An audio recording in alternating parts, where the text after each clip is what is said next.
there's not, and again from my research, I haven't been able to find much as far as offense in no-gi with spider guard position. There are numerous amounts of Brazilians that are really good at spider guard, but it's all in the gi. I mentioned yesterday the knee grip, or excuse me, the knee pin. Professor taught this obviously to me, or excuse me, I should say, obviously Professor taught this to me, to most of us, which is the iteration. Here's what I mean. Because we're sweaty, and partially the reason why I was choosing to do those exercises was to make sure that we got sweaty and slick. Because it's very difficult to hold on to a spider position when somebody is slick. So even though I have tight grips, and I practice strengthening my grips, go ahead and get your grips off of me. It's difficult to hold on to them. Into my second year of jiu-jitsu, I started losing function of my hands. So I really focus on maintaining my grips, which is why there's lots of accessories here that are specifically for strengthening grips. And I like to believe that my grips are a little bit stronger than most. Those of you whose gis I grab can probably attest to that. So I've tried out various positions and gone to a bunch of different types of clinics. And like I said, I like to think that my grips are pretty strong. So go ahead and take them away again. Case in point, holding the gi or spider guard in no gi position it's difficult. So an alternative to that is the knee pin position. So I want to make sure that my forearm is here, and then this area here is on the triceps. Pulling again my shin into the knee ditches. There. Now this gives me much more control. Go ahead and get out. Notice how he tried to weave his hands in, the pummel position. Having my forearms against my thigh will prevent that. Go again. If I don't have that there, okay, you can get out. Even here, I'll keep it tight.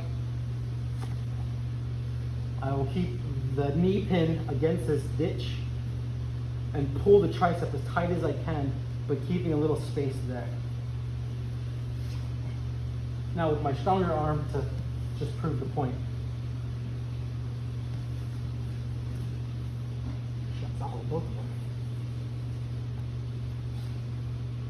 So be sure that when you're holding somebody in this knee pin position, you have your forearms tight against their thighs, and we're flaring outwards in here. Let's go again.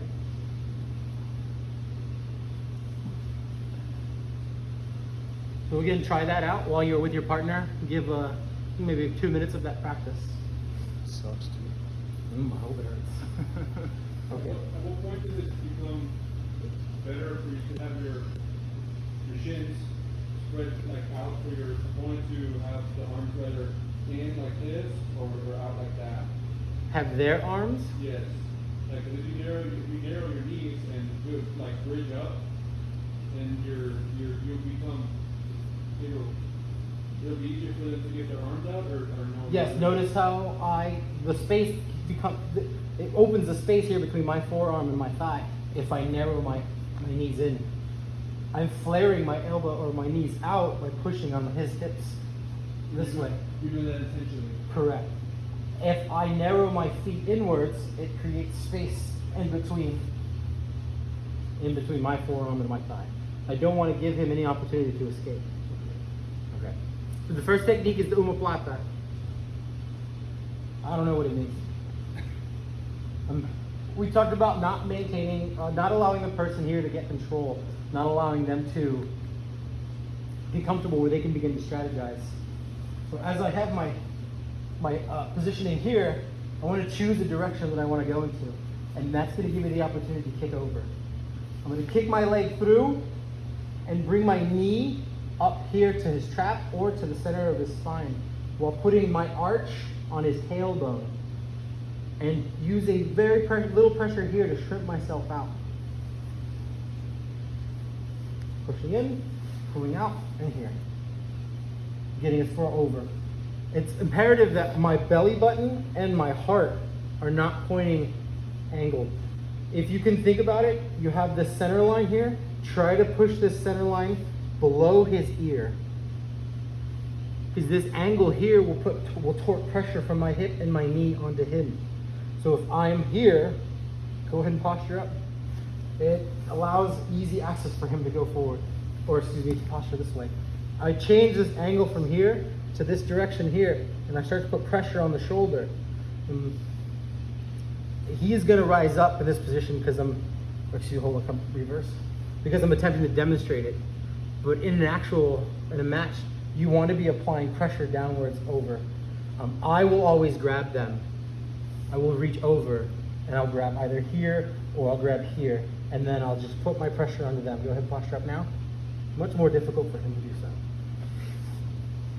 Next is I want to whip this leg over past his head. And I want to have this knee here on this shoulder. If I throw my leg over, I have him on top of my leg. I like to tell the little ones, don't pull the blanket on top of you. That's me there, and what I've done is I've trapped the blanket on top of me. So I need to move this so that I can pull this leg out. So I'm going to move from his hip to the belly button area and make sure that this is here underneath this shoulder line. And this will do is prevent him from rolling forward because I'm putting a wedge here. So he has to now go, instead of just rolling, he has to go over an obstacle. But I'm pinning him down on top of me, making sure that my center line is below his ear line here. Throwing my foot. When I throw my foot over, I don't want to just drop it here. I want to push the gas pedal that direction. So as I'm here, I want to push over there. Grab at the tricep or grab at the hip. Us bigger guys, we want to grab mid as far over as we can. There's a lot of mass here for us. Little ones, you won't have to reach as far, or smaller individuals, you won't have to reach as far. But it's imperative that when this leg comes over, I straighten it out. When I grab here, I'm using this to get this leg out and this one straight. Make sure this leg is straight. This is going to apply a lot of torque onto this shoulder here. If the leg is flat here, look at this space for him to work. Or if the leg is just here, it gives him space to roll over. But if the leg is straight, it makes it difficult for him to posture up. I chose to use William for a purpose, because he is the largest with probably the most muscle mass. Go ahead, William, posture up.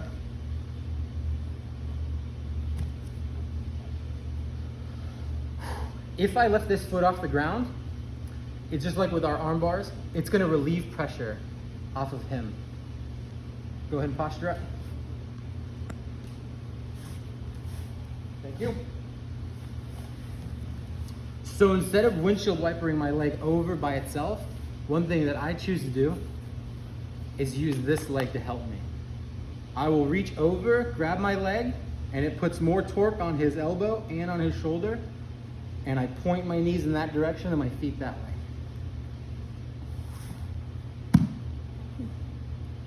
I use myself to help myself destroy himself.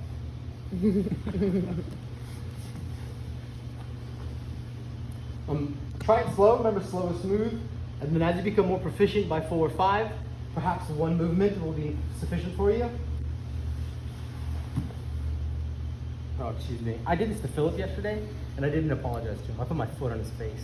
You guys remember that when I was doing this? So I won't do that.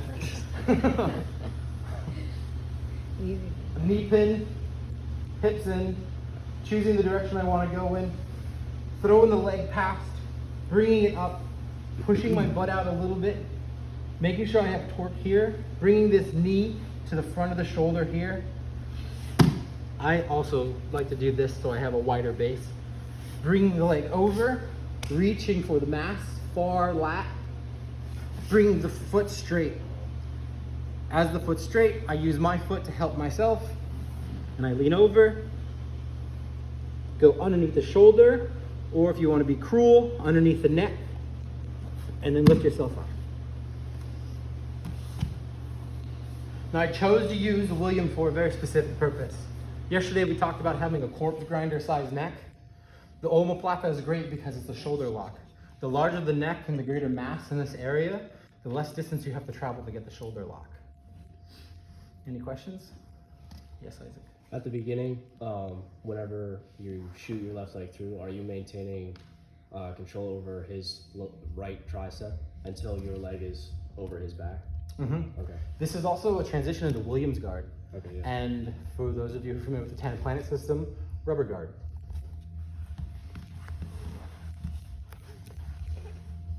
This one here, as I'm pushing there, I'm applying pressure into this knee ditch still, so that I'm here.